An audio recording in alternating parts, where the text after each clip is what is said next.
오늘은 이제 청교도 전체를 이제 정리하고 시험 치는 날입니다. 시험 치는 날인데 지난주보다는 조금 더 오셨네요. 이제 시험 치기를 좋아하시는 거 봅니다. 그렇죠? 시험 친다는 얘기 들으시고 오신 것 같은데 펜 혹시 가져오셨습니까?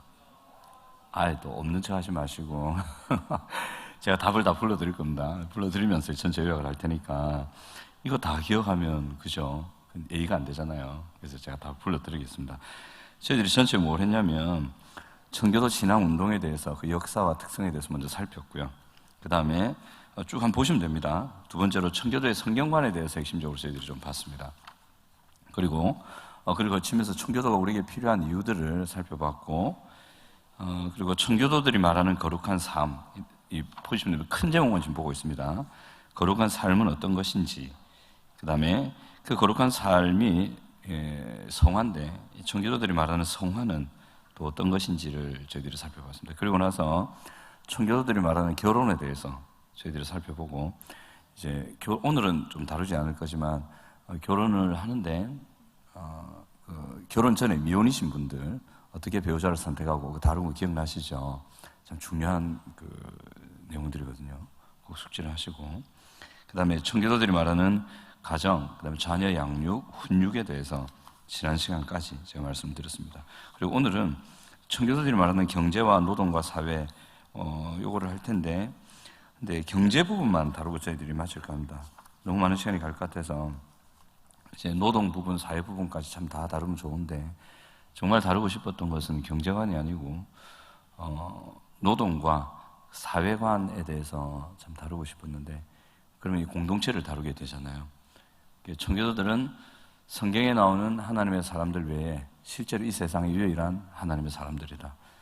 그래서 성경의 원리를 삶에 그 누구보다도 실천하라고 애썼고, 또 청교도들의 헌신, 청교도들의 삶을 통해서 세워진 나라가 미국입니다.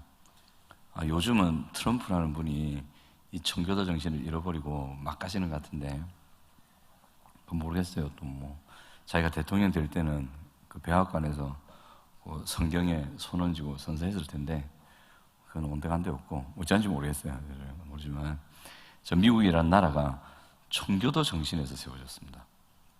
청교도를 기초해서 세워졌고, 그리고 이 청교도의 후손들이 미국이라는 나라에 끼친 경제적인 이익이 어마어마합니다.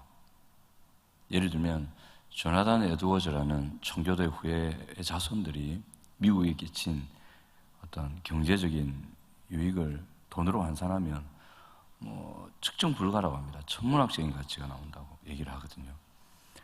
그 정도로 이 청교도들이 오늘날도 얘기한 미국이라는 큰 사회를 이루는 기초가 되었고, 뉴잉글랜드잖아요. 청교도 역사에서 보셨죠?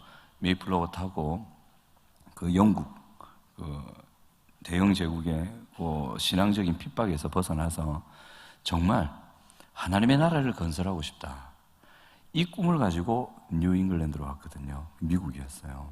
그 꿈을 가지고 왔었어요.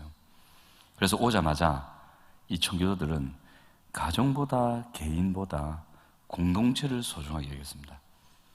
이거 철학으로 세운 것이 미국이고, 또 오다가 한번 몇 번 삐걱대긴 했지만 그것 때문에 생긴 것이 독립전쟁이고, 그 철학적 기초 때문에 생긴 것이 노예 해방운동이었어요. 이 독립전쟁은 여전히 이 뉴잉글랜드 쪽에 왔던 영국 사람들이죠. 청교도들이 식민지 상태에 있었거든요. 영국의 식민지였어요. 그러니까 영국의 통제를 받았다는 거죠.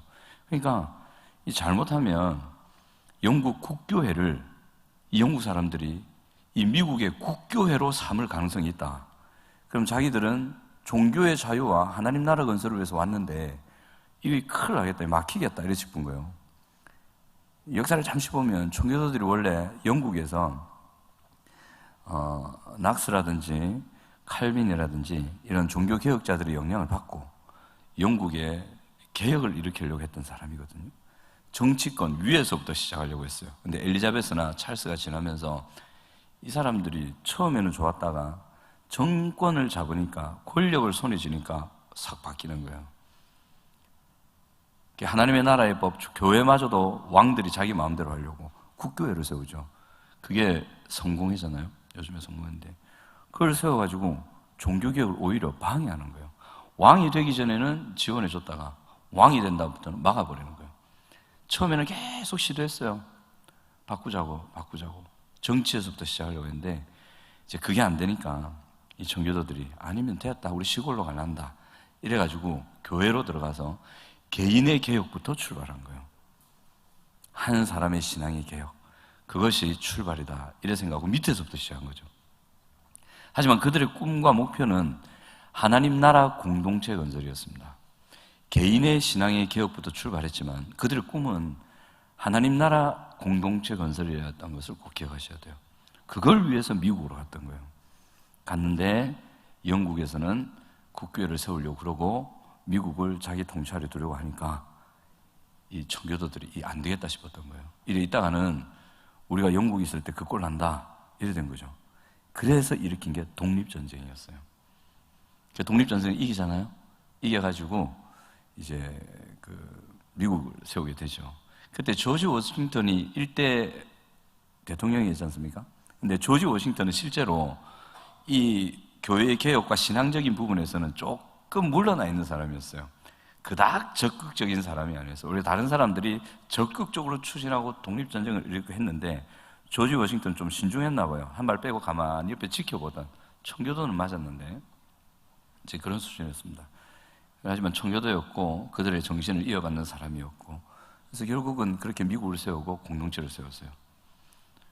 그리고 미국이 경찰 국가라고 얘기하기도 하고 마치 전 세계의 국방을 책임지고 있는 듯 하잖아요. 주한미군, 그죠? 일본에도 있고 필리핀에도 있고 뭐 오만 데 다 있어요. 왜 이렇게 됐냐면 청교도들 때문에 그래요. 이 청교도들이 어떤 정신을 가지고 있었냐면 우리만 잘 되는 것이 아니고 우리가 이 땅에 하나님의 나라를 건설해서 우리 주변의 많은 나라에도 이 하나님의 선한 은혜를 전하는 통로가 되어야 된다. 그런 정신을 청교도들은 가지고 있었던 거예요. 그게 공동체 의식이었어요. 그 배남플이라고 저희들이 방과후학교 또는 대안학교 뭐라 합니까? 답사랍니까? 그를 견학이랍니까? 벤치마킹하러 갔던 적이 있어요.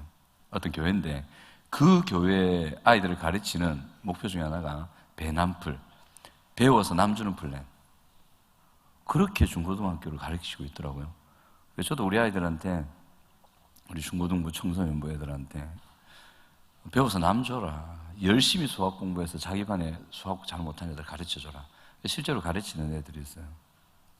그리고 지금 다준에서 뭘 하는지 대체로 잘 모르시더라고요. 다준 시험화에서 제가 하도 말을 안 해서 그런가 시간표만 떡떡 붙여놓고 뭘 하는지 잘 모르신 분들이 계셔서 이 기회를 빌어서 제가 예전에는 항상 이 수요일 금요일 오면 꼭 다준 얘기했잖아요. 어떤 일을 하고 있고 어떤 결과가 나왔고. 근데 그동안 좀 안 했는데 기침 시원하게 하세요. 시원하셔야 됩니다.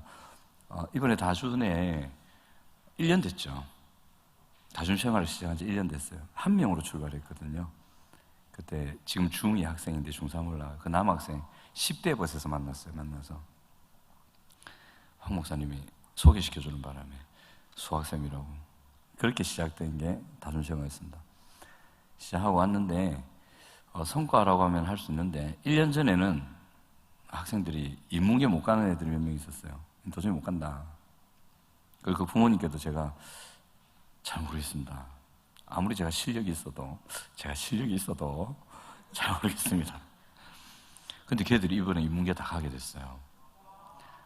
근데 늦게 들어온 애들이 있어요. 중3에 늦게 들어온 애들. 걔들은 너무 몇 개월 남겨놓고 들어왔기 때문에 걔는 도저히 안 되고. 그래서 그 학생들은 실업계라고 제가 폄하하는 게 절대 아닙니다. 실업계를 가서 전교 10등 안에 들게 만들려고요. 그래서 거기서도 열심히 공부해서 좋은 내신으로 또 그러면 5% 전형이나 여러 가지 전형들이 있어요. 실업계도 좋은 제도들이 있거든요. 그래서 좋은 대학을 갈 수 있도록 지원해주고 또 다행히 이번에 인문계로 가게 된 학생들은 또 지도를 해서 할 수 있도록 참 1년 성과치고는 참 좋았습니다. 저도 조마조마했거든요. 또 어떤 애는 오늘 인문계 가기로 됐거든요. 정적이. 그애 보고 제가 뭘 했냐면 이제 막판까지 제가 무조건 인문계다 인문계 하다가 막판 딱 되니까 자신이 없는 거예요. 제가. 그래가지고 그래, 실업계 가도 다준할 수 있다. 실업계 잘하면 되지. 거기서 열심히 공부해서 인문계로 전학 올 수도 있고, 아니면 거기서 열심히 해서 학교 생활 잘하고 대학 가도 괜찮고 네 꿈을 해야 된다, 다준해야 된다, 이래 얘기했는데 지금 그 학생이 이번에 기말을 잘 친 거예요. 그래가지고 됐습니다. 됐고, 와 안 하셔도 돼요. 그래서 이제 인문계 가고요. 그렇게 됐습니다. 그리고 오늘도 한 녀석에게 전화가 왔는데 그 학교가 그 수학을 서술형으로만 쳐요. 지옥이죠. 뭐 수학을 논술로만 치는 중2가 어디 있어요, 세상에. 정관에 가면 그 학교가 있어요. 저도 그 학교 시험 문제 예상을 할 수가 없어요. 본 적이 없기 때문에. 근데 오늘 연락이 왔는데 80점 이상 받았대요. 잘한 거예요. 와 하셔야 돼요, 그때는. 와 하셔야 돼요. 저는 조마조마했어요, 이번에. 너무, 근데 잘했고. 또 한 명도 그 같은 학교인데 80점대 후반이다. 90점 가까이 나왔단 말이죠. 근데 그 아이들이 1년 전에 30점짜리였거든요. 지금 저기 우리 청소년부 아이들 앉아있는데, 저 웃고 앉아있는데, 그러니까 지금은 안 그러니까 웃지. 그때는 완전, 그거 아시잖아요. 풀어서 30점이 아니고 찍어서 30점. 아시나요? 찍어서 30점 대단한 거거든요. 그죠? 지금 목사가 돼 있는 제 친구가 있는데 얘가 수학을 되게 못했어요. 고신대 성경학과 합격하긴 했거든요.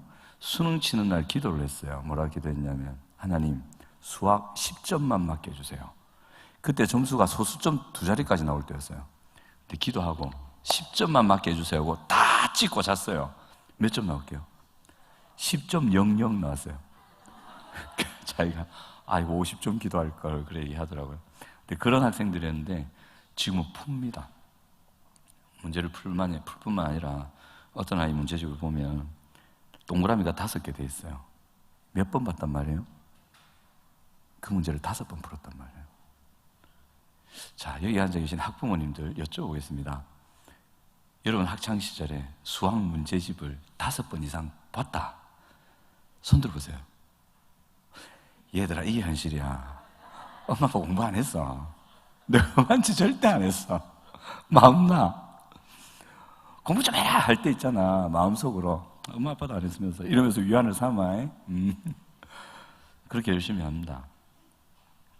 지금은 또 어떤 영어 학원에 연결이 돼 있어가지고 그 원장님이 저희 다준시험 학부모님이십니다.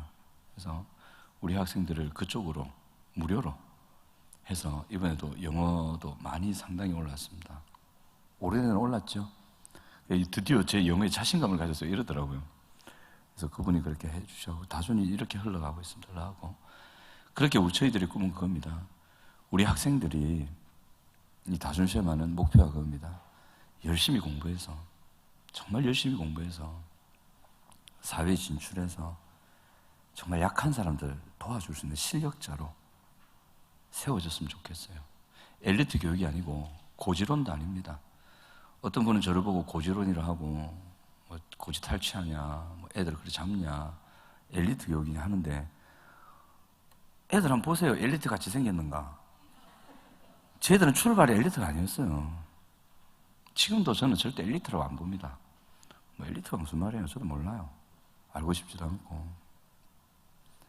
청교도들처럼 정말 바른 사상.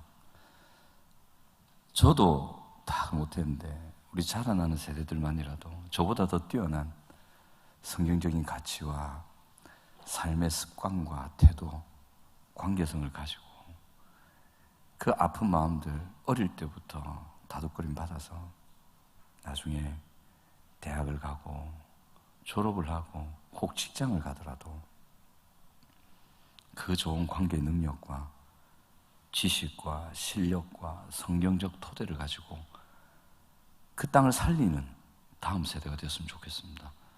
그 목표로 저희들은 공부시킵니다.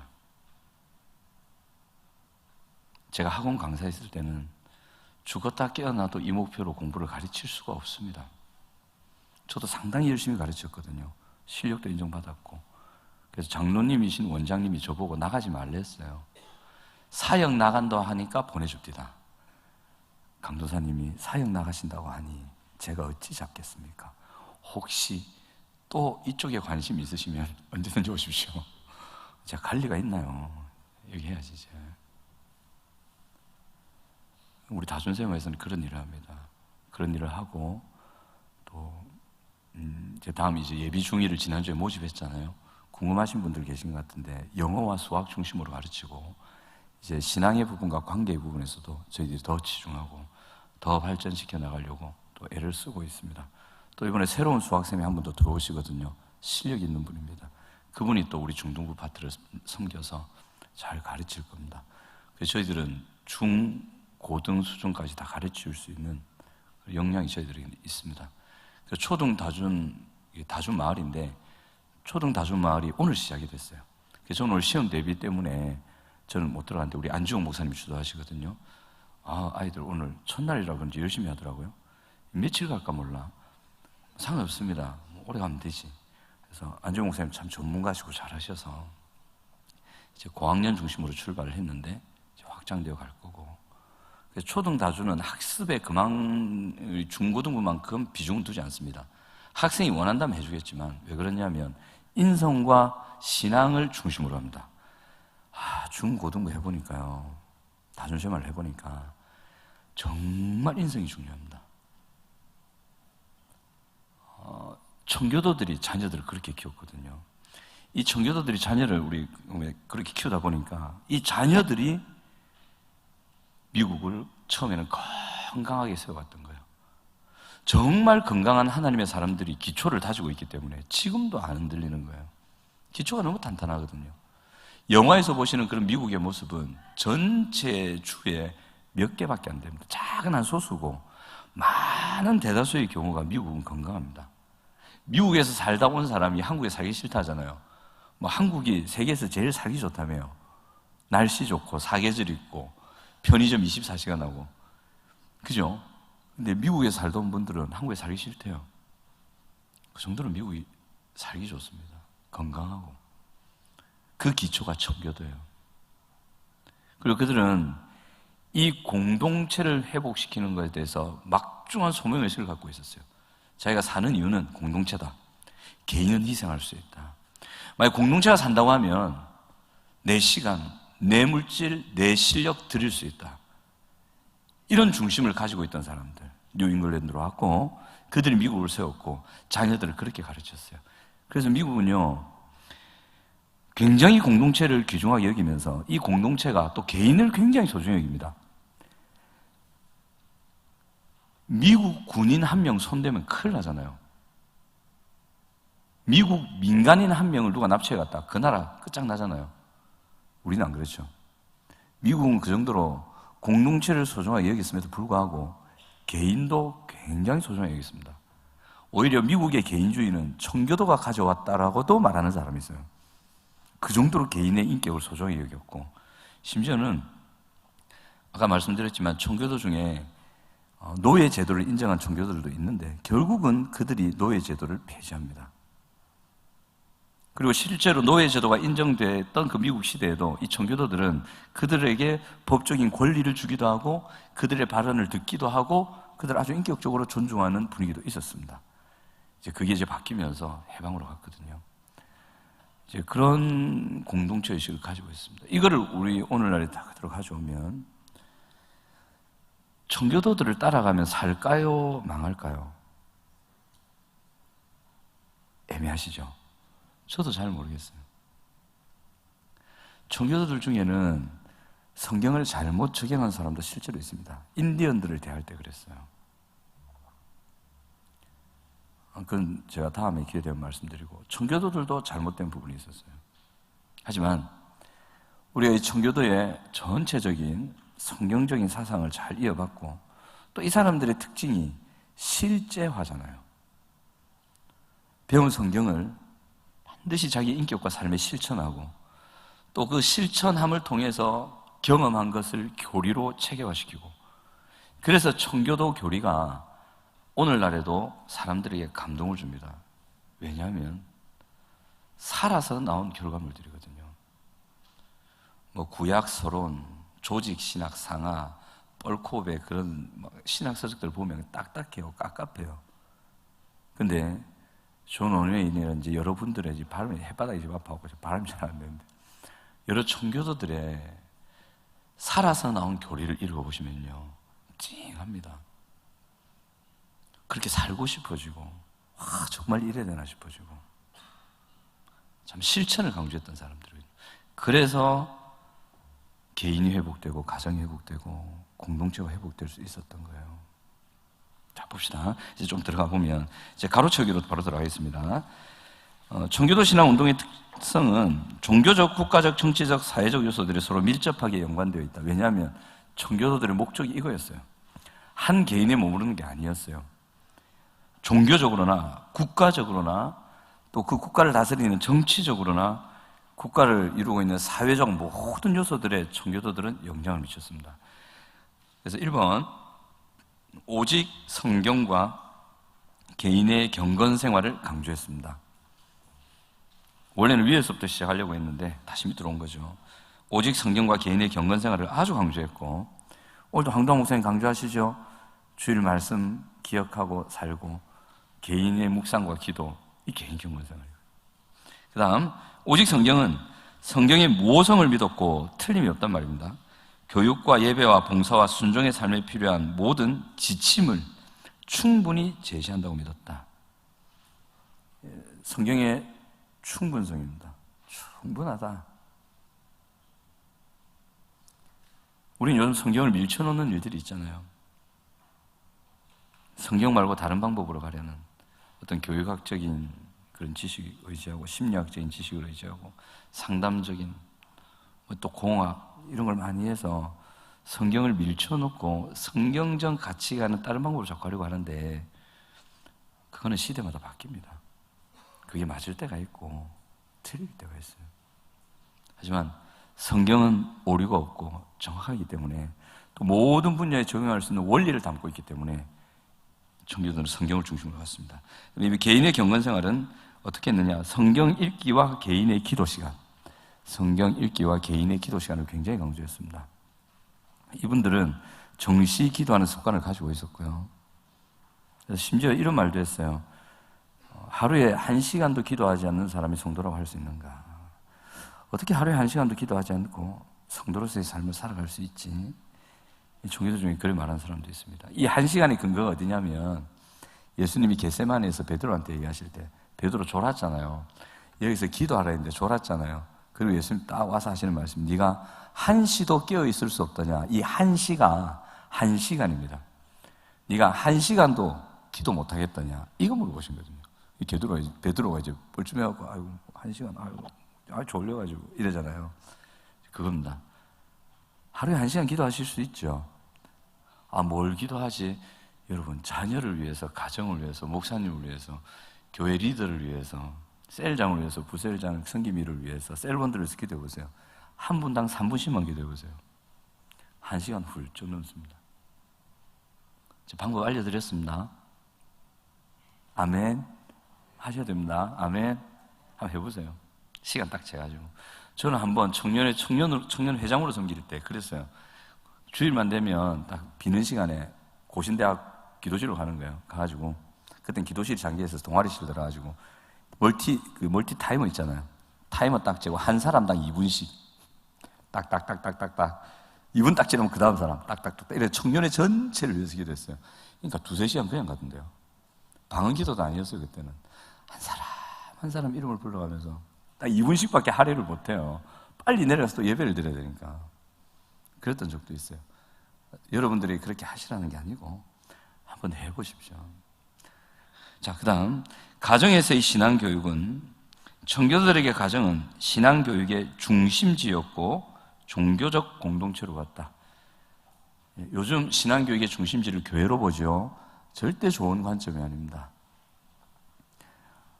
신앙교육의 중심은 가정입니다. 이걸 꼭 기억하셔야 됩니다. 황도환 목사님께서 우리 다중시험하나, 우리 청소년부나, 초등부나 교육기관 모두에 강조하시는 게 뭐냐면 부모입니다. 저는 솔직히 그 부분에서 크게 동의하지 않은 적이 있었습니다. 왜냐하면 제 경험상 짧은 경험이었죠. 그 짧은 경험을 가지고 우리 황 목사님의 긴 경험에, 키도 저보다 크신데 비교하려고 했으니 제가 어리석었죠. 학생을 바꿔서 부모를 바꾼 적이 있거든요. 완전하진 않지만. 근데 나중에는 결국 안 됩니다. 부모가 안 바뀌니까 결국 아이가 어려워집니다. 지금도 그런 걸 많이 봅니다. 신앙교육을 절대 교회에 맡기지 마십시오. 교회에서 할 수 있는 일이고 못한 일이 있거든요. 교회에서 어떻게 엄마 아빠 어떻게 살았노 어떻게 물어보겠어요? 네 엄마 아빠 어떻게 생각하노 솔직히 말해봐. 어떻게 물어보겠어요? 아이들이 웁니다. 다른 교회에 있었을 일인데 제자훈련, 헌신자팀 제자훈련을 하는데 중학생이었어요. 굉장히 착한 애였어요. 엄마 아빠가 교회 집사인데 술, 담배를 다 안 해. 근데 그게 오래 다닌 분이야. 근데 우리 제자 헌신팀 중고등부 애들 얼마나 제가 빡시게 훈련시켰는데 술, 담배가 어디 있습니까? 불호는 떨어지죠. 근데 한번 그 얘기를 하는데 엄마 아빠 얘기를 쭉 하는데 본이 되는 부모님 막 이렇게 얘기하는데 우는 거예요. 그냥 우는 거예요. 애가 깝깝해서. 제가 걔 부모 얘기를 한 건 아니었거든요. 자기도 깝깝한지 우는 거예요. 우리 애들 울리실래요? 아니면 자랑스러운 부모가 되실래요? 저도 마음이 너무 아팠어요. 제가 어떻게 해줄 수 없으니까. 결국 그 아이가 꺾이더군요. 꿈이 꺾여버렸어요. 부모 때문에. 너무 마음이 아팠어요. 교회에서 해줄 수 없더라고요. 청교도들은 가정을 굉장히 소중히 여겼고 가정이야말로 신앙교육의 중심지다. 가정이 신앙교육의 중심지가 되려면 부모님들이 목사님, 전도사님이 되셔야 되겠죠. 저희 집이야 제가 목사님이지만 근데 저도 제대로 된 목사는 아니라서 늘 미안할 뿐이고 애쓰려고 하는데 잘 안 되네요. 다 부모의 마음이지만 그건 기억합시다. 신앙교육, 아이들의 신앙이야말로 전인격의 핵심이거든요.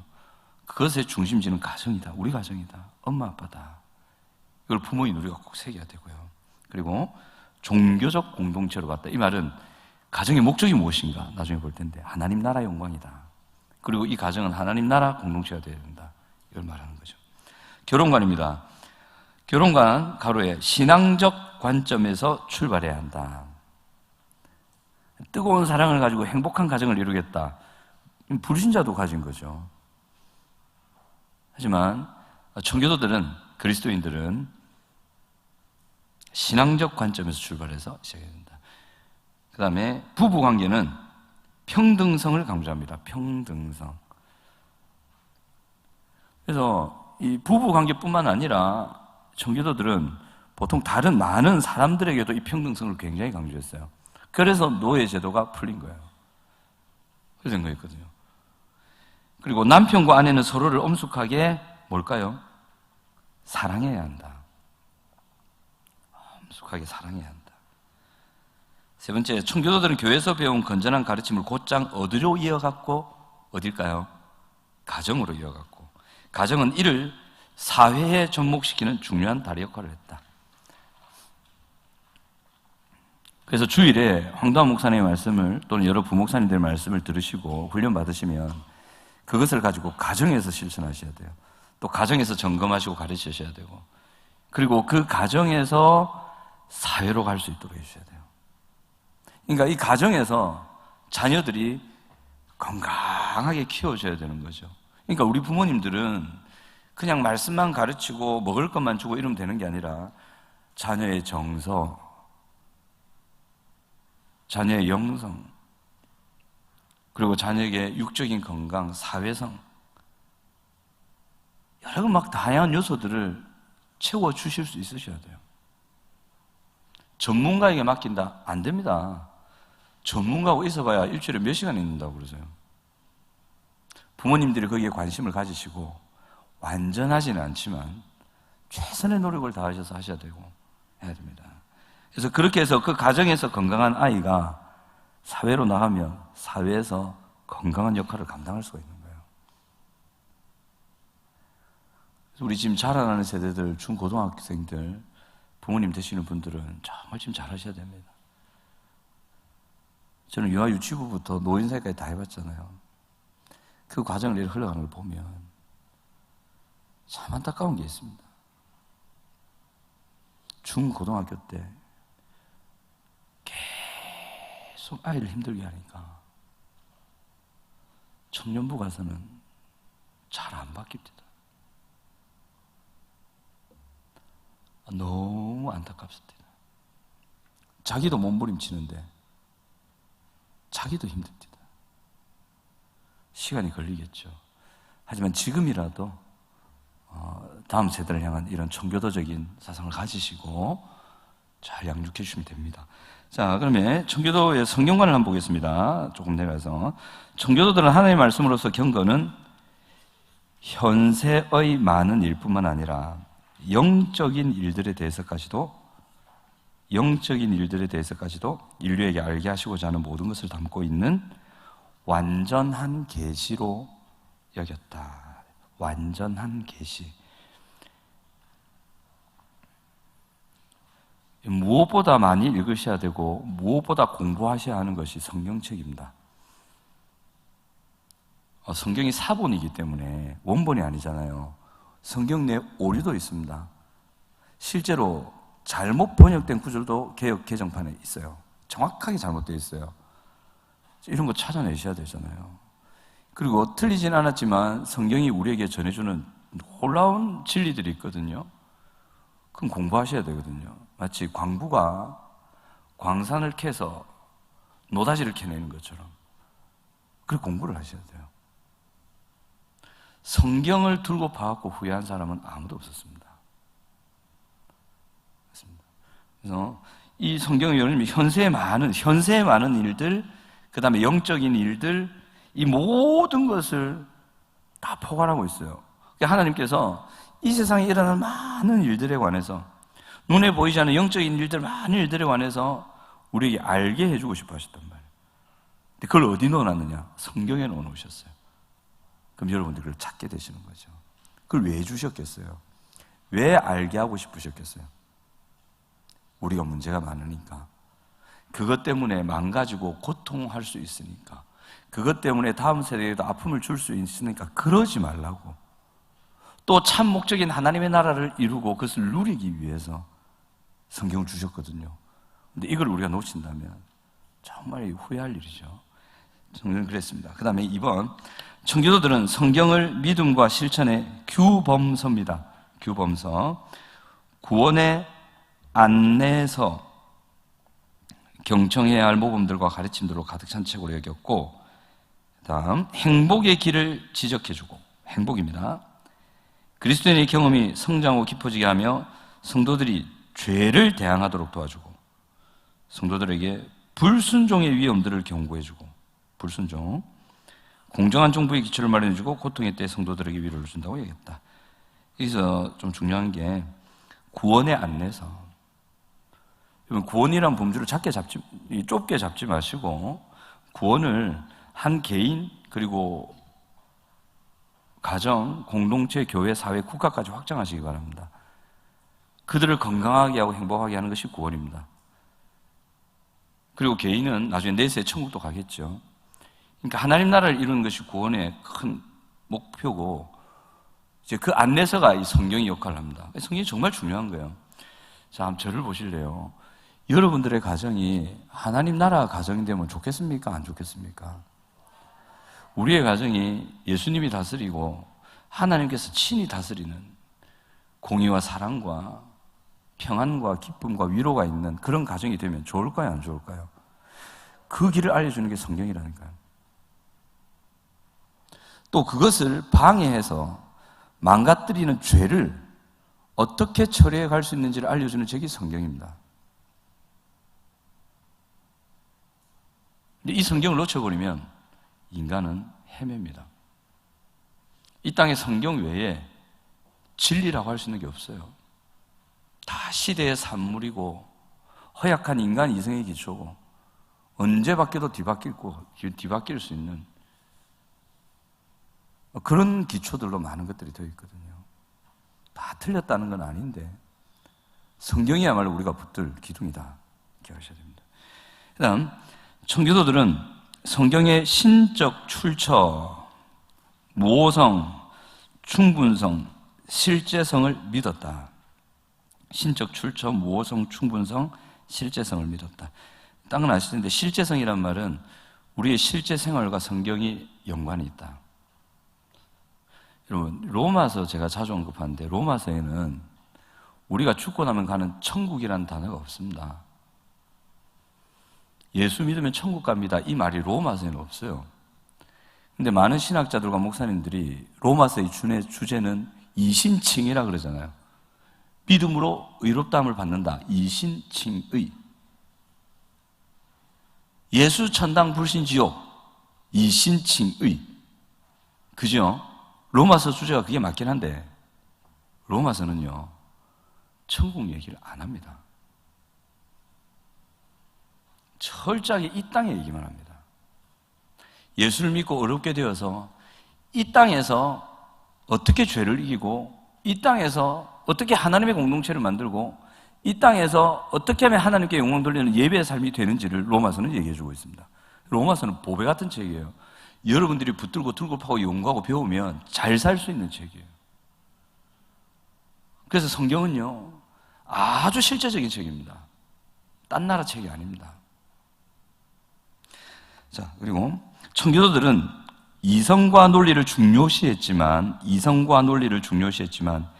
인간 이성 영역의 그 무엇도 성경에 우선되지 않음을 믿었음. 아무리 우리 논리적인 판단을 우리가 이성으로 하고 직관으로 와 저건데 저 아닌데 이렇게 되고 앞뒤 맞춰가지고 이거 이런데 이게 맞는데 해도 청교도들은 절대 성경을 넘어가진 않았습니다. 내 느낌에, 내가 직관적으로 느끼기에, 내가 판단하기에 이쪽 길이라고 여기서도 성경이 이거라고 말하면 청교도들은 이쪽으로 왔어요. 그래서 미국을 이룬 거예요. 근데 요즘 미국이 하는 짓을 보면 성경은 분명히 이쪽이라는데 자꾸 이쪽으로 가려고 그래요. 그래서 어떤 예언자는 얘기합니다. 미국 길어야 400년이다. 그보다 더 짧을 수 있다. 그 다음 중국이 올라온다. 미국 이미 갔어요. 영어도 오래 안 갑니다. 길게 가야 400년밖에 안 갑니다, 이제. 400년. 얘들아, 영어 400년 더 해야 돼.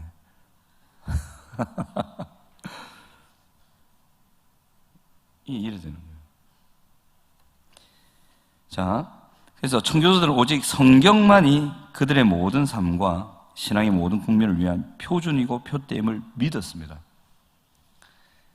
여러분, 성경만치 말이 안 되는 책이 없고 성경만치 앞뒤가 안 맞는 것 같고 우리가 생각하기에 우리가 건강해지고 인격이 변화되고 우리가 새로워지고 우리 가정이 회복되려고 하는데 진탕 예수라는 인물 얘기만 진탕 적어놓고 그러다가 뭐 구약도 예수요 신약도 예수요 모든 주제는 예수요 예수 이야기 적어놨다고. 그 예수 이야기하고 우리 가정은 무슨 상관이 있어요? 그 예수 이야기가 주제인 이 성경책하고 우리의 인격의 변화와 부부 사이에 무슨 상관이 있어요? 쓸데없는 얘기 막 적어놓고 뭐 이스라엘 역사나 쫙 적어놓고 그럼 뭐 하나님 나라 주제로 해서 가정을 회복시키려면 뭐 엮이는 가정은 이런 것이야 분석을 쫙 해놓고 숨기는 가정은 이런 것이야 엮이는 가정은 이런 거야 이렇게 최각이 요러 해야 돼 엄마 아빠 사랑 하나님 이런 거 얘기해놔야지. 뭐 역사 얘기, 교훈, 예수 뭐 또 신약의 대다수는 또 복음서라고 똑같은 말 반복하면서도 사복음서 적어놨다. 한 말도 하고 한 말도. 그래서 어떻게 보면 세상의 가치를 가진 사람들이 성경을 보면 무가치한 책일 수도 있습니다. 하지만 지금은 풀어드리지 못하지만 꼭 기억하십시오. 여러분 성경을 읽고 성경을 통한 성령의 은혜를 누리셔야만 여러분 인격이 바뀌고 가정이 바뀌고 관계가 변화됩니다. 제가 논리적으로 충분히 풀어드릴 수 있습니다. 왜냐하면 하나님이 인간을 그렇게 만들어 놓으셨고 그 원리에 따라 인간이 변화되도록 성경을 주어 두셨습니다. 다음에 기회가 되면 한번 풀어드리고 지금 결과만 꼭 기억하시기 바랍니다. 성경을 읽고 묵상하고 그것을 통해 하나님의 은혜라는 것을 여러분 심령에 누려가셔야만 여러분들이 변화될 수 있다는 것, 가정이 회복되고 사회에 선한 영향을 미치는 여러분 될 수 있다는 것 꼭 기억하십시오. 아멘이십니까? 이건 꼭 기억하십시오. 다음에 기회가 되면 제가 자세히 한번 풀어드릴게요. 왜 그렇게 되는지, 왜 예수 이야기를 읽으면 내가 바뀌는지, 왜 하나님 얘기를 읽으면 내가 바뀌는지 그 얘기를 해드릴 테니까 그때 보시도록 하고요. 그 다음에 4번 가로에 있죠. 그래서 이 사람들은 성경을 어떻게 했느냐, 성경 읽기, 성경 암송, 설교, 말씀을 아주 중요하게 여겼습니다. 물론 이것을 가정에서 실천했겠죠. 지난번에 제가 성경 쓰기를 우리 초등 애들 시켜봤다고 했는데 거기는 초등학교 1학년, 제 아들이 2학년, 4학년, 5학년까지 있었습니다. 다 남학생이었어요. 근데 오늘 드디어 그 1학년이 제가 낸 성경 쓰기를 다 했다고 다 한 거를 꾸깃꾸깃 접어서 목사님이 좀 가져왔다고요. 왜 가져왔게요? 다 쓰면 1,000원 준다 했거든. 얘가 잃어버렸던 것도 찾아왔다는 얘기가 있어. 근데 어젠가 제가 제 아들한테 물어봤어요. 다준 하고 싶나? 하고 싶대. 근데 지금 5학년밖에 안 된다. 그래도 하고 싶나? 아빠 하고 싶어. 그럼 성경 쓰기 해야 되는데. 이러니까 말을 안 하더라고요. 성경이 다 쓰면 1,000원 줄게. 이러니까 말을 안 해요. 싫어. 2,000원 줄게. 싫어. 좋아. 그럼 3,000원 이러니까 이러는 거야. 이게 갈수록 올라가는 거예요. 좋은 교훈 받고 있는지 모르겠지만 하여튼 뭔 얘기하다 성경 쓰기 중요합니다. 이 인문 고전을 공부하는 방법 중에 자, 여러분 저를 보세요. 여러분들이 고전을 왜 읽어야 되고 인문을 왜 읽어야, 왜 청교도들이 잘 될 수밖에 없는가? 성경을 많이 읽잖아요. 암송하잖아요. 묵상하잖아요. 그리고 그 성경을 목사님들이 잘 풀어가고 꼭꼭 씹어갖고 넣어주잖아요. 그럼 어떤 변화가 일어나냐면 이 생각의 변화가 일어납니다. 생각하는 방식이 바뀌어가기 시작해요, 사람들이. 생각이 바뀌면 행동이 바뀌겠죠. 행동이 바뀌면 인생이 바뀌는 거예요. 이 생각을 바꾸는 방법 중에 하나가 인문고전, 그 중에서도 성경책을 쓰는 겁니다.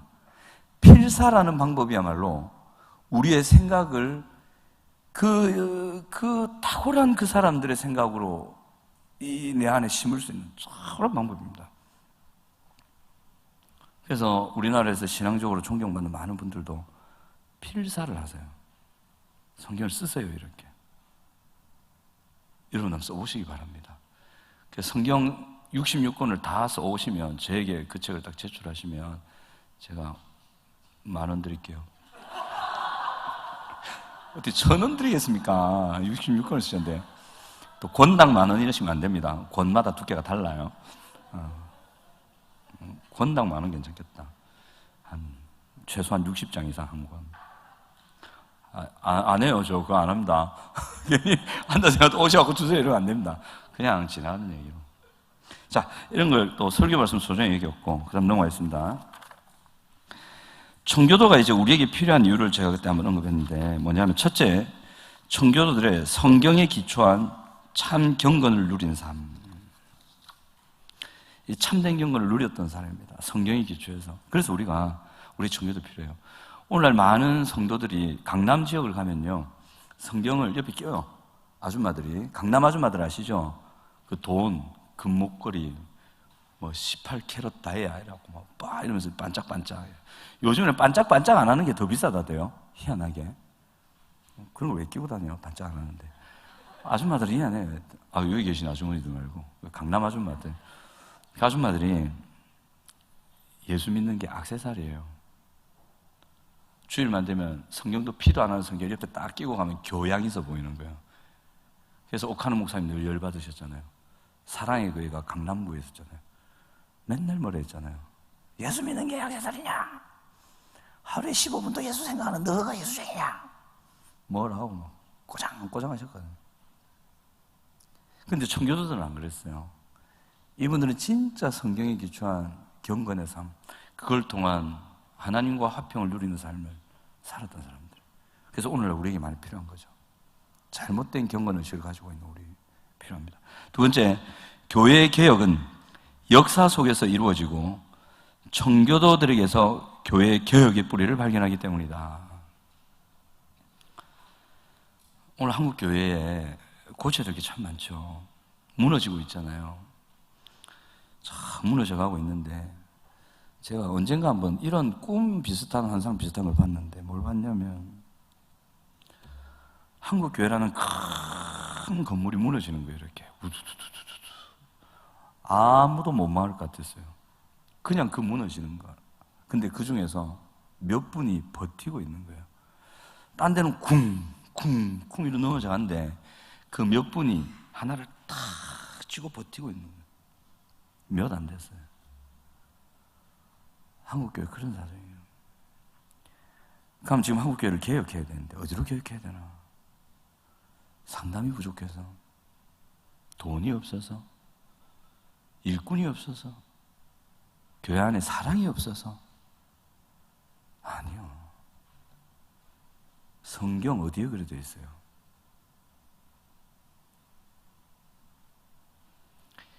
청교도들은 교회를 개혁했습니다.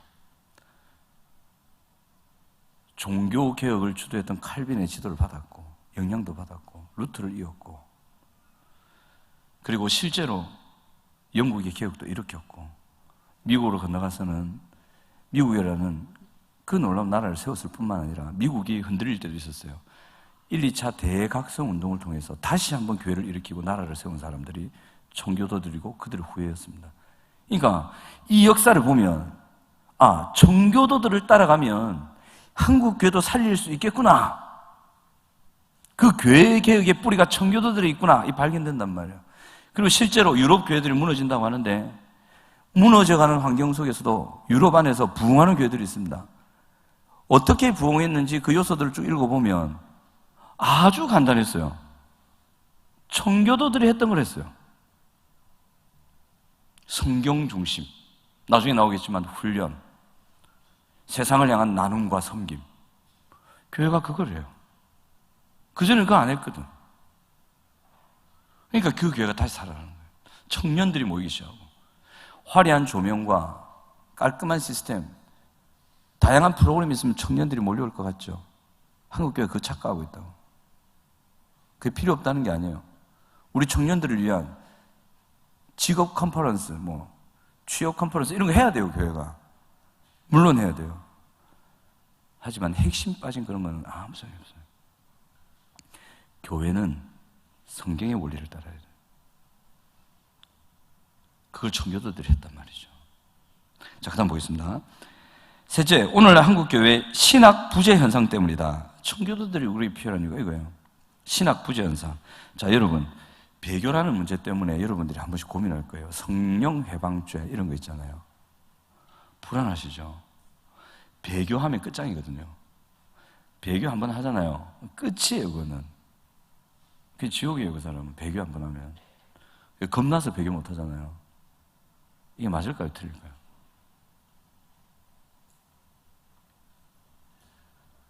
벌써 불안하셔가지고 이제 슬슬 낸가?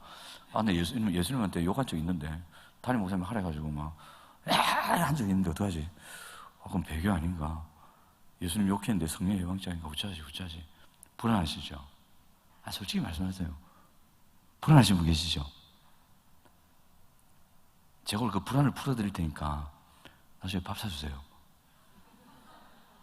농담이고. 배교라는 것은 신자는 죽었다 깨어나도 못합니다. 구원받은 성도는 죽었다 깨어나도 배교를 못합니다. 못하게 거듭나게 되어 있습니다. 만약에 어떤 한 사람이, 예수 믿는 사람이 배교를 했다, 예수님을 욕하고 나 예수 안 믿는다고 떠나붙다, 마음으로 삶으로, 그 사람은 처음부터 구원 못 받은 사람입니다. 그 사람은 예수 믿고 구원받은 적도 없고 중생했던 적이 없는 사람이에요. 성경의 논리를 따지면 구원받은 성도는, 예수 믿고 하나님의 자녀가 되고 성령이 한번 내주한 성도는 죽었다 깨어나도 배교를 못합니다. 근데 막 어떤 목사님들이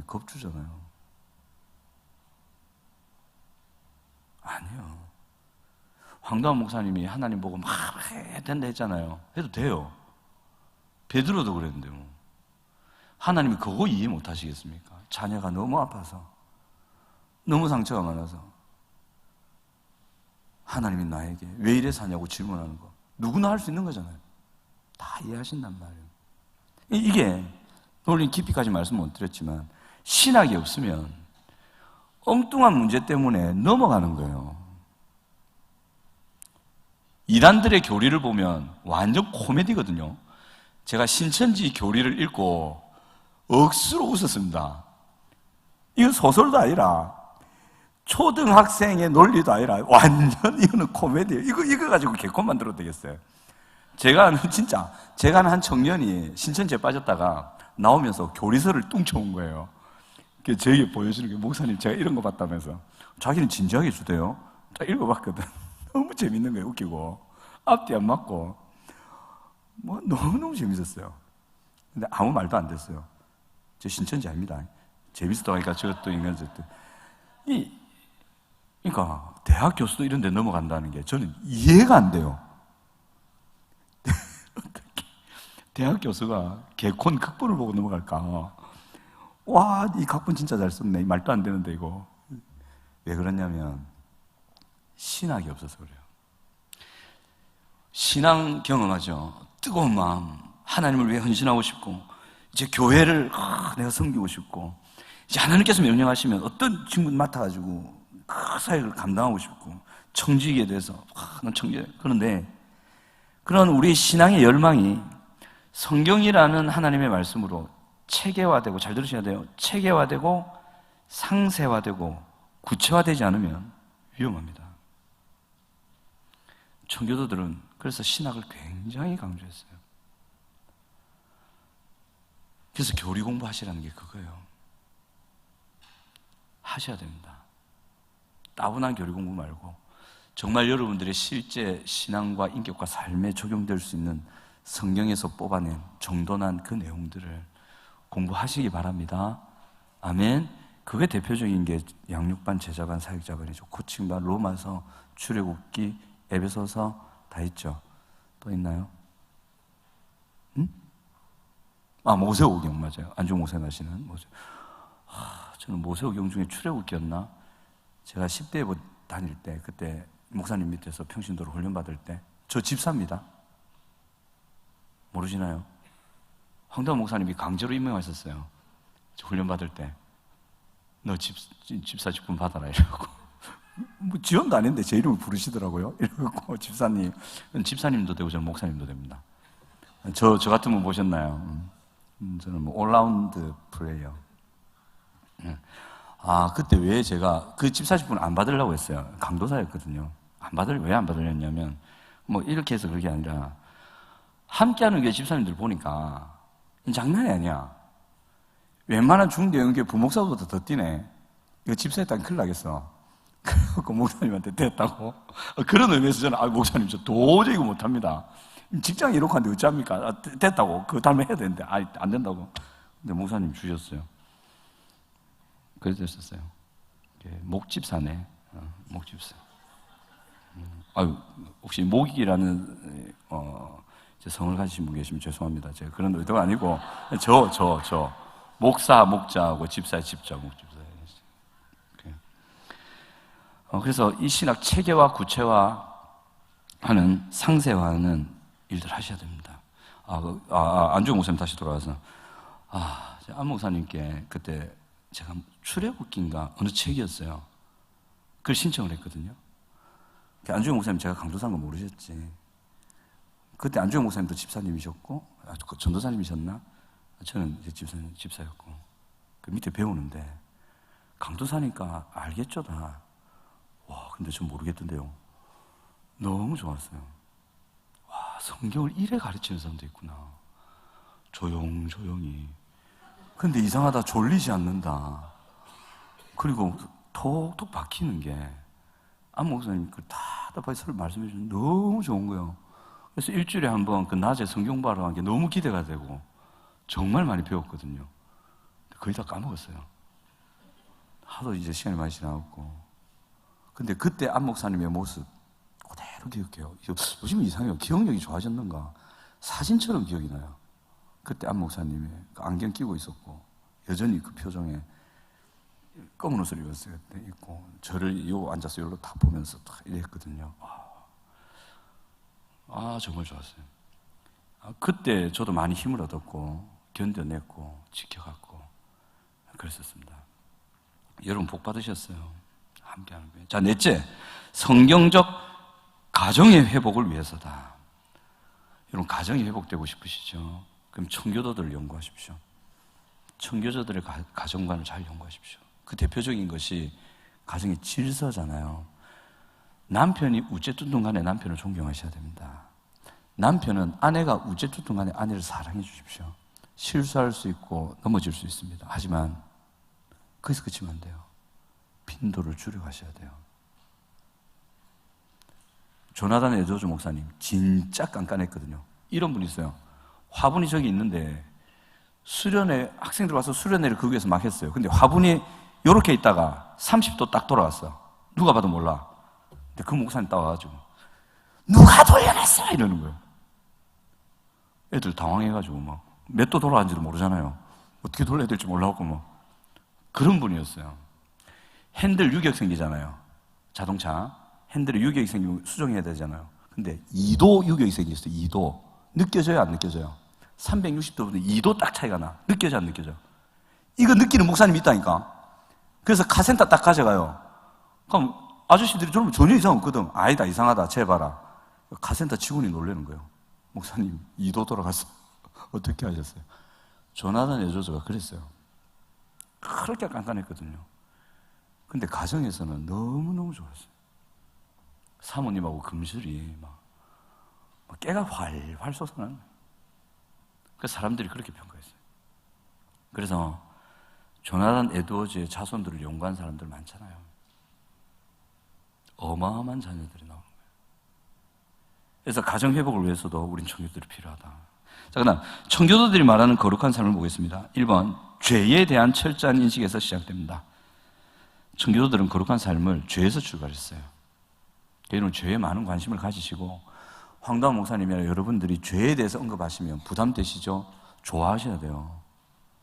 청교도들도 그랬어요. 죄를 굉장히 많이 지적했고 죄를 분석했고 어떻게 하면 이 죄를 이길 수 있는지 알려줬고 죄에게 진다, 야단치기도 하고 어쨌든 격려하기도 하고 죄에 굉장히 관심이 많았어요. 하지만 죄에 빠지려고 그런 건 아니고 한교는 참 좋죠. 설교 시간에 조시는 분들 죄일까요? 죄 아닐까요? 죄입니다. 졸면 안 돼요. 저번에 말씀드렸잖아요. 이 설교 시간에 조는 게 희한하다. 딱 설교가 시작되기 얼마 전에 잠이 오기 시작해요. 잔다. 아무도 안 깨우는데 설교가 딱 끝날 쯤 되면 깨. 진짜 신기해 이게. 아무도 안 깨워요. 또 어쩌다 황 목사님이 와 자노 이러면 딱 깨고. 그지? 이게 영적인 싸움이거든요. 그렇습니다. 설교 시간에 정신을 차리시고. 자, 2번 영적 경건을 기초로 하나님 중심과 그를 높이는 삶을 실현하는 것이 바른 생활이라고 생각했습니다. 영적인 경건을 기초로 해서 하나님 중심, 그를 높이는 삶. 이게 이들의 목표였어요. 3번, 사회생활 속에서 믿음을 실천하는 것. 사회생활 속에서 믿음을 실천하는 것. 그 다음, 교리와 신앙생활의 일치, 말씀과 삶의 일치. 그러니까 설교를 듣고 세상 나가서 그대로 살려고 몸부림쳤던, 말씀을 묵상하고 그대로 살려고 애썼던, 저도 월, 화, 수 지나면서 죄와 싸우고 있는데 참 안 쉽더라. 주변 환경은 어렵지 않은데 내적인 투쟁과 그 하나님 말씀대로 살려고 하니까 참 안 쉽대요. 근데 웃자겠어요. 싸야지. 안 싸우면 큰일 났는데. 그렇죠? 그러니까 말씀대로 살려고 애쓰는 사람 청교도 추구했고, 청교도들에게서 중요한 것은 신학적 논쟁이나 사변이 아니라 그리스도인의 일상생활과 밀접한 관련을 가지면서 공동체 전체를 개혁하고 훈련시키는 것. 공동체를 소중하게 하겠습니다. 개인도 소중하지만 공동체도 소중하겠다. 자, 5번 청교도들이 말하는 성화하면서 빨리 좀 넘어가겠습니다. 이제 성화가 이제 중요한데, 성화의 두 가지 측면, 적극적인 측면, 성화는 중생에 의해 우리 안에 심겨진 삐줄금됩니다. 새로운 능력들과 가로, 기호들을 소생시키는 것. 성화는 중생에 의해 우리 안에 심겨진 새로운 능력들과 기호들을 소생시키는 것. 기호. 이 기호가 뭔가를 좋아하는 성향이잖아요. 그걸 다시 일으키는 거예요. 자, 여러분 저를 한번 보세요. 중요한 건데 잠시 언급하겠습니다. 여러분 거듭나셨죠? 여러분 예수 믿으셨죠? 그럼 여러분 거듭나셨죠? 새로운 피조물이 되어 계시죠? 여러분들은 새로운 피조물이 되어 가는 게 아니고 새로운 피조물이 되어 있습니다. 아멘. 그 원어를 문법적으로 정확하게 분석을 하면 이미 되어 있다, 완료형으로 끝이 납니다. 진행형이 아닙니다. 딱 끝나 있다. 이미 새로운 피조물이다. 되어 있거든요. 그 새로운 피조물이신 여러분들 안에는 하나님이 새로운 욕구와 새로운 열망을 심어 놓으셨습니다. 그걸 따라가시면 여러분들은 예수를 닮습니다. 이미 그게 여러분들 안에 있어요. 있다니까. 그래서 믿어라, 여기라 그러는 거거든요. 그 새로운 능력들과 기호들, 이 하나님께서 우리 안에 이미 심어 놓으신 이 귀한 것들, 이것들을 일으키고 소생시키고 원활하게 하고 힘을 내게끔 하는 게 성화입니다.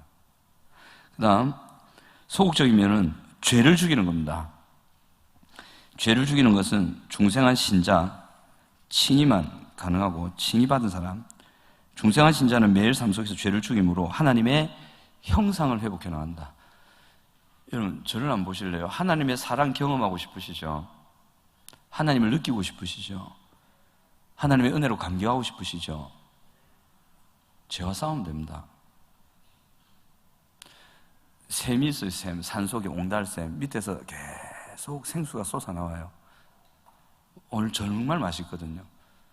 제가 황도원 목사님 등산 가시는데 따라갔다가 목말라 죽을 뻔했는데 저 목사님 도저히 못 들어가겠어요. 딱 내려 목사님 건장하신데 저는 막 헥헥대면서 내려오니까 어떤 사찰이 있더라고요. 약수가 나오는 거야. 진짜 약이 돼요. 와, 그거 먹고 살았어요. 근데 계속 솟아나요. 그래서 딴 사람은 몇 컵 먹고 왔는데 저는 계속 마셨어요. 계속 마시고 딴 사람 뒤에 따라가고. 물통 마셨으면 퍼오려고 그랬는데 못하고 그랬거든요. 네. 이 샘에 쓰레기 같은 게 있다고 보세요. 그럼 샘 먹을 수 있어요, 없어요? 쓰레기가 담겨 있는데 샘을 계속 솟아나게 한다고 먹을 수 있나요? 안 되죠. 샘물을 먹을 수 있는 방법 하나예요. 뭐예요? 쓰레기 빼내면 돼. 그게 성화의 아주 기본적이고 핵심적인 원리입니다. 여러분들이 죄와 싸우기 시작하면 힘들 겁니다. 근데 영혼에 당당함이 생깁니다. 하나님의 위로가 느껴지기 시작하고 뭔가 다 열려있는 영적인 청량감이 느껴지기 시작하고 거기서 자신감과 평온과 그렇게 나온단 말이에요. 청교도들이 죄와 싸웠으니 얼마나 탁월한 사람들이 됐겠어요. 안정된 인격이 되고. 그래서 이 죄와 싸우는 원리들을 잘 배워가시라고 합니다. 그 죄와 은혜의 지배를 제가 일기를 했는데 그 다음 기회는 많이 안 오실 것 같아가지고 안 했어요. 만들어 모실래요? 몇 분 안 하셨네. 안 할래요. 근데 이 죄와 싸우면 하나님의 형상이 만들어져 갑니다. 죄와 싸우시기 바랍니다. 청교도들이 여기에 탁월했어요. 우리 청교도들한테 배울 게 많아요. 다음, 성화의 수단과 방법을 보면 성화는 금욕을 통해 이루어지는 것이 아니라 하나님의 말씀과 기도로 거룩해진다고 믿었습니다. 말씀에 나오잖아요. 하나님의 말씀과 기도로 거룩해짐이니라. 그래서 말씀 읽고 묵상하고 기도하는 생활이 그렇게 중요해요. 여러분 저를 한번 보실래요? 저는 기도 훈련을 시키면 이미 기도에 대해서 알고 계시기 때문에 굳이 기도에 대한 이론을 가르치지는 않습니다. 아시니까. 기도의 실제를 가르치거든요. 그럼 기도를 하라고 합니다. 그 깊은 기도의 시간으로 쭉 가잖아요. 그러면 어떤 것들이 느껴지냐면 첫째로 느껴지는 것이 영적인 청량감이라고 그래요. 그걸. 시원해요. 이 경험해 본 사람이 아는데 깊은 기도로 들어가고 시간 기도 훈련하잖아요.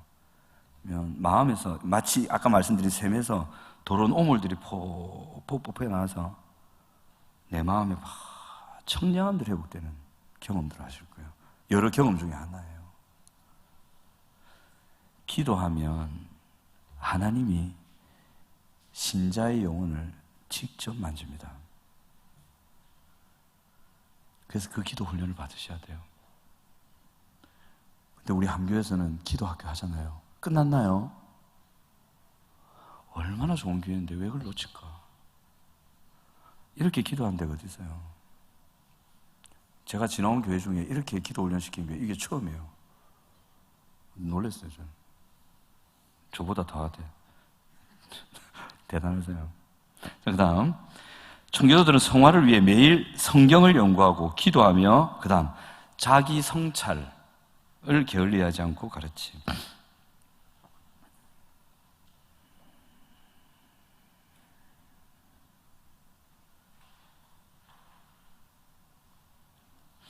이게 요 세 가지, 자기 성찰.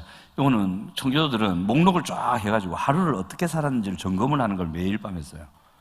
자기를 점검하고. 이건 그것만 해도 이러면 바뀝니다.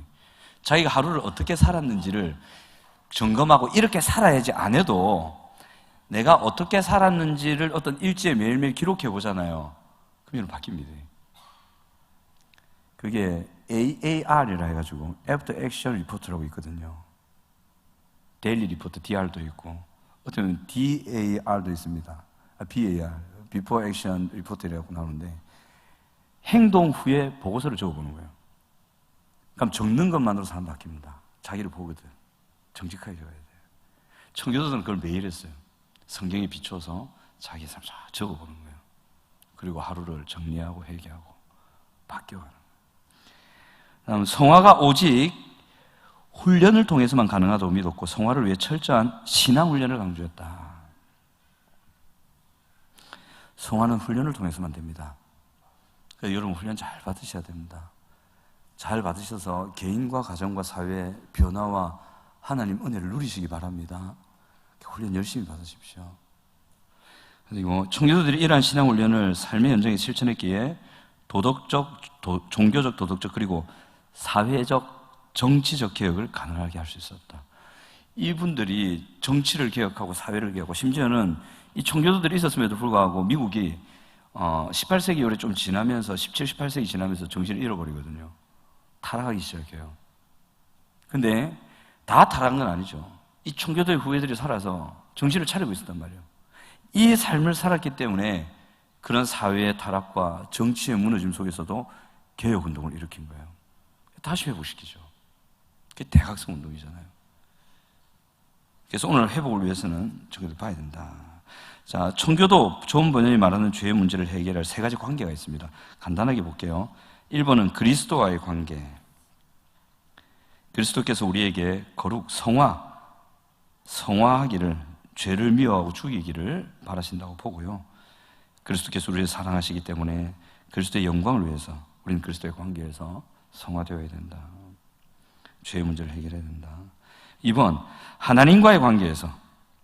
왜냐하면 여러분, 우리가 죄를 지으면 성령이 떠나갈까요? 안 떠나갈까요? 성령이 소멸된다는 표현이 있죠. 어떤 분이 고민을 하셔서 한번 여러분 답을 드릴게요. 성령을 소멸치 말라 그러잖아요. 우리가 죄 짓고 하나님 뜻을 떠나면 성령이 소멸된다고 성경은 표현하고 있습니다. 성령이 무슨 배터리입니까? 소멸되게. 그 말이 아니에요. 한번 우리 안에 들어오신 성령은 떠날까요? 안 떠날까요? 반쯤 들어와 계실까요? 다 들어와 계실까요? 아니면 성령이 여러 분 계신데 한 100분 계신데 우리가 잘할 때는 100분 다 돌아 계시고 못하면 한 분만 나가놓고 99분 가쁠까요? 아니요. 성령은 몇 분이다? 한 분. 그분이 우리 안에 계시잖아요. 소멸할 수가 없어요, 이분은. 근데 왜 소멸한다고 했을까? 그 말은 성령이 활동을 안 하신다 그 말이에요. 은혜를 줄 수 있는데 뒷짐 딱 지고 계시고 그 전능하신 하나님이 못할 게 뭐가 있어요? 죽은 자도 살리는데 그분이 우리 안에 계신단 말이죠. 근데 성령을 소멸한단 말은 그 성령의 활동을 성령께서 딱 두집고 계신 거예요.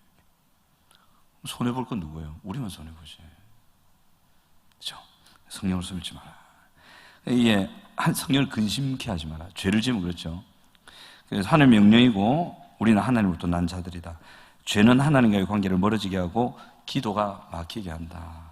하나님이 응답하지 않으시는 주요한 원인이 죄잖아요. 그죠? 그 다음에 교회와의 관계에서 죄악을 멀리하지 않는 자들은 많은 사람을 실족해 하는 자들이다. 죄악을 멀리하지 않는 자들은 불의한 종말을 맞기 때문이다. 자, 옆에 계신 분들 한번 보실래요? 한번 보세요. 옆에 부부끼리도 보시고. 여러분 다 예수 믿으시죠? 그러니까 서로 보시면서 그러셔. 저는 예수 믿습니다. 그리고 한 번 더 얘기해 주십시오. 우리는 한 몸이다. 여러분 한 몸입니다. 이게 영적인 유기체라고 제가 한 번씩 말씀드리죠. 다 연결되어 있습니다. 그래서 한 사람이 죄 가운데 확 무너지고 고통스러워 하잖아요. 반드시 공동체에 영향을 미치게 되어 있습니다.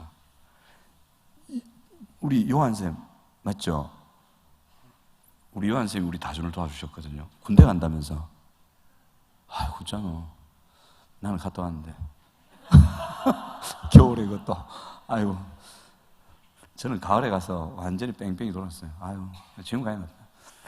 아무튼 너무 고마웠습니다. 요한쌤이 바쁜데도 우리 다준 수학 도와주셨거든요. 아이들 정착할 수 있도록 많이 도와줬어요. 그 군대 갔다 오시면 또 도와주세요, 선생님.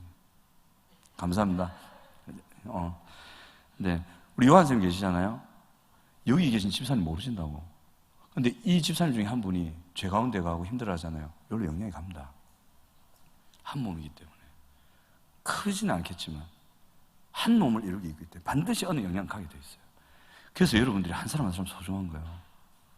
실족하지 않는 게 너무 소중한 거예요. 여러분 한 사람 한 사람이 죄와 싸우는 게 그래서 중요해요. 아멘. 그래서 서로를 보시겠습니다. 당신은 제게 너무 소중합니다. 좌우 옆에 다. 예. 자, 청교도들이 말하는 결혼 이제 거의 다 돼갑니다. 그렇습니다. 결혼의 첫째 목적, 첫째 서로 결합하고 돕고 위로하는 것.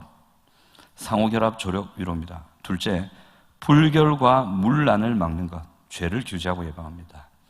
셋째, 인류의 합법적인 본성에 따라 거룩한 시로 교회를 증가시키는 것. 자연 부흥이죠. 자녀 출산. 우리 유치부 애들이 지금 거의 100여 명 가까이 되거든요. 한 10년만 기다리십시오. 우리 청소년부가 가득할 겁니다. 10년 지나면 저는 몇 살이야? 아유. 이번 결혼을 통한 남성, 여성의 지위를 보겠습니다. 이 청교도들인데 서로 평등한 존재다. 서로의 조력과 위로자다. 서로를 위한 동반자다. 평등한 위로자, 동반자. 결혼을 통해 남편과 아내에게 주어지는 공동의 의무가 있답니다. 첫 번째, 완전히 서로 사랑하라. 선택사항이 아니고 의무입니다. 이거 안 하면 괴로워하셔야 됩니다. 신자에게 의무입니다. 안 하면 안 되는 거. 근데 안 할 때 많잖아요. 그때는 괴로워하셔야 됩니다. 의무니까. 뭔가 잘못됐구나. 저도 그렇거든요. 다음에 함께 거하며 서로 즐기라. 함께 있어요. 부부 함께 있어야 돼요. 어제도 애들 시대비 공부해야 되고 고등부 문제 풀어야 되고 밤에 늦게 가도 이것도 준비해야 되고 하는데 한 사람이 자꾸 어디 가는데 같이 있자 이러는 거예요. 그래서 제가 어쩌겠어요? 공부하러 갔을까요? 같이 있죠. 그죠? 등 좀 끈거려야 되지. 그 등은 안 끌고 주고 같이 있자고 하고. 자, 특별히 서로의 구원에 조력자가 되라. 서로 잘 되는데 도움이 되라. 모든 분쟁을 피하고 당신이 고칠 수 없는 서로의 약점들을 참으라. 잘 안 참아지죠. 근데 참는 거 애써야 됩니다. 다음, 부부의 순결과 정절을 지키라. 혹시 이 자리에 저를 한번 보실래요? 우리 교제하고 있는 남자 또는 여자분, 청년들, 이미 결혼하신 기혼이신 분들, 딴 여자, 딴 남자 생각하고 계시나요? 저를 보세요. 저를 보세요. 고개 숙이지 말고 눈을 저를 주세요. 또 고개는 들고 계신데 딴 데 보고 계신데 이렇게 그런 건 없죠. 그러지 맙시다. 그죠? 그러면 고통스러워집니다. 자기도 죽고 그 세컨드도 죽고 가정도 죽습니다. 이 눈에 보이지 않는 흐름이란 게 있거든요. 하나님이요, 눈에 보이는 일은 우리한테 맡겨놨어요. 근데 이 눈에 보이는 이 세상을 지배하고 이끄는 핵심적인 힘은 눈에 보이지 않는 힘들이에요. 그거는 하나님 손에 딱 뒀어요. 그래서 하나님이 손 쓰면 되는 거예요. 그건 우리가, 그래서 사람들이 하나님께 순종하는 거예요. 그건 못하거든. 자, 모든 했고요. 마지막, 서로 자신의 짐을 지는 것을 도우라. 성급함으로 그 짐을 더 무겁게 하지 말라. 됩니다. 성급함으로 그 짐을 더 무겁게 하지 말라. 7번입니다. 청교도들이 말하는 가정과 자녀 양육과 훈육. 첫째, 가정은 신앙 훈련과 하나님을 배우는 장소이며 모든 기독교 교육의 핵심이다. 답만 쭉 불러드릴게요. 그 다음에 하나님을 경외하며 그분의 영광을 드러내는 가장 기초적인 단체가 가정이다. 교회와 가정을 분리가 아닌 상호 협력적인 관계를 지닌 공동체로 보았다. 앞서 말씀드린 거죠. 둘째, 가정은 하나님의 은혜로 안식과 복이 넘치는 곳이다. 자녀들 앞에서 싸우시지 말 것. 행복의 보금자리, 안식이 깃든 둥지로 볼 수 있도록. 만약 싸우고 물고 뜯고 하면 자녀들 망합니다. 자, 여러분 저를 보세요. 여러분이 안식과 복이 넘치는 곳. 가정에서 부부싸움 자주 하잖아요. 폭력이 오가잖아요. 부모가 술에 쩔어 있고 왔다 갔다 하잖아요. 자녀 몸이 아픕니다. 자녀 몸이 아파진다고. 애 몸이 약해서가 아닙니다. 물론 애 몸이 약해서 생기는 경우도 있어요. 부부가 아무리 금슬이 좋아도 아이가 몸이 약하면 그럴 수 있어요. 하지만 거꾸로 된 걸 수도 있다. 제가 아는 한 청년이 우리 대학원에서 보는 심리학 책들이 있거든요. 그 책들을 보면 심리적인 상태와 육체 질병과의 연관성을 쭉 해놨어요. 보통 신경성이라 나와요. 그 중에 하나가 위장질환이었는데 걔가 딱 그거였어요. 자기도 그걸 저한테 배우고 한참 웃었어요. 맨날 우리는 그거 갖고 놀리고 놀린 건 아니고. 가정 잘 하셔야 됩니다. 아이들이 무슨 죄가 있어요?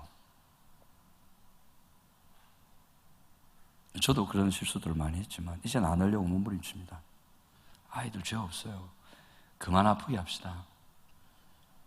우리만 아프면 됐지.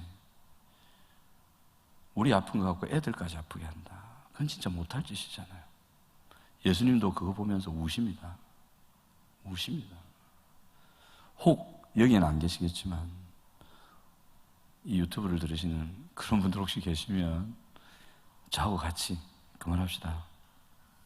그만하면 됐습니다.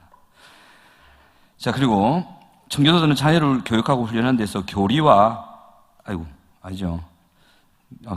자녀 양육. 첫째, 양육입니다. 청교도들은 그들의 자녀를 하나님의 소유이며 신앙으로 양육해야 하고 성인이 되었을 때 사회에 기여할 수 있는 구성원으로 자라도록 했다.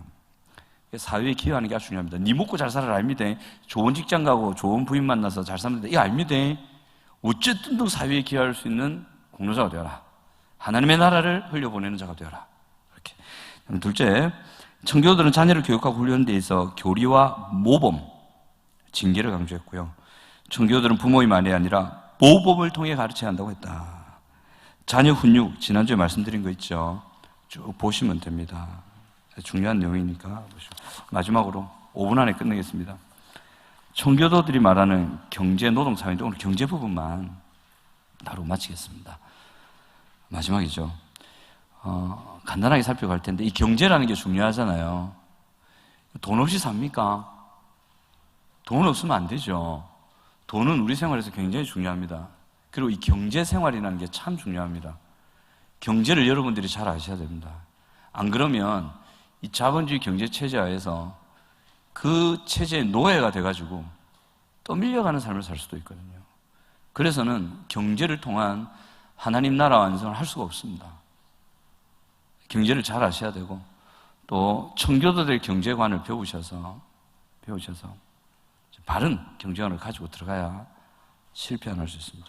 자, 첫째, 부에 대한 관점을 보면 청교도들은 돈과 재물에 대해서 철저히 칼빈의 노선을 따릅니다. 돈 자체는 선도 악도 아닌데 그 자체로는 아무것도 아니다. 선하다 되는데 그 자체로는 선도 악도 아니다. 청교도들은 축제를 죄악시하지 않았습니다. 그러니까 저금하고 재산 쌓는 거 있잖아요. 청교도들은 그 죄악시하지 않았어요. 괜찮다 그랬어요. 그 다음에 청교도들은 돈과 부가 하나님의 선물이라 믿었어요. 인간의 자수성과 노력, 능력 등으로 된 것이 아니라고 여겼습니다. 그러니까 자기가 돈을 많이 번 것이 내 능력으로 됐다 이렇게 생각 안 했어요. 아무리 열심히 해도 하나님이 안 된다면 안 된다. 이래 된 것은 오직 하나님의 은혜다. 이렇게 생각했던 사람들이에요. 그래서 오늘날 예수 믿는 분 중에 자수성가 내 힘으로 됐지? 아니에요.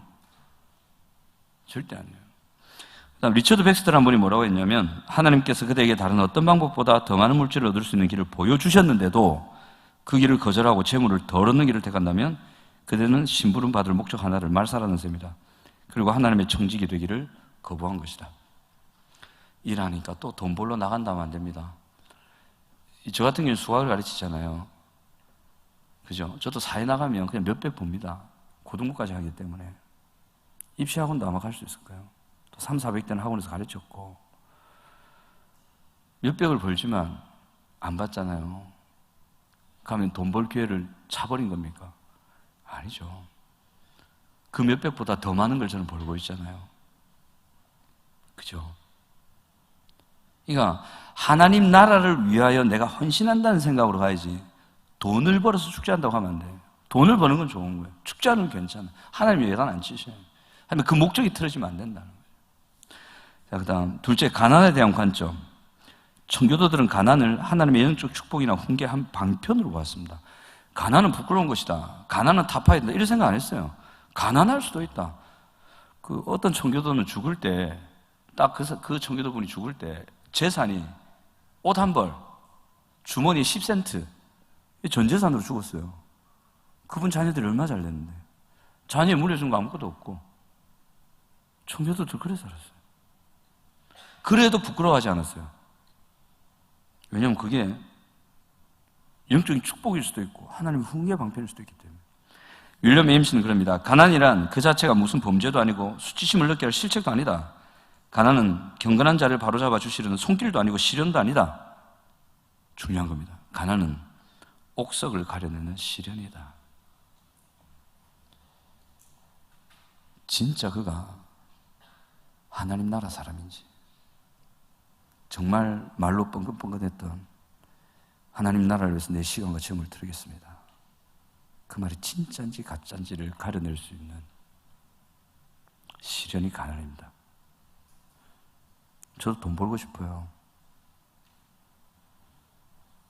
한 타임에 80만 원씩 받으면서 한 명한테 10명만 800이잖아요. 좋아, 50씩만 받을게. 20명이면 1000만 원이에요. 그래 돈 벌면 뭐예요? 왜 사냐? 저라고 왜 돈에 욕심이 없겠어요? 저라고 왜 다준시험에 내 월급 달라고 말 못하겠어요?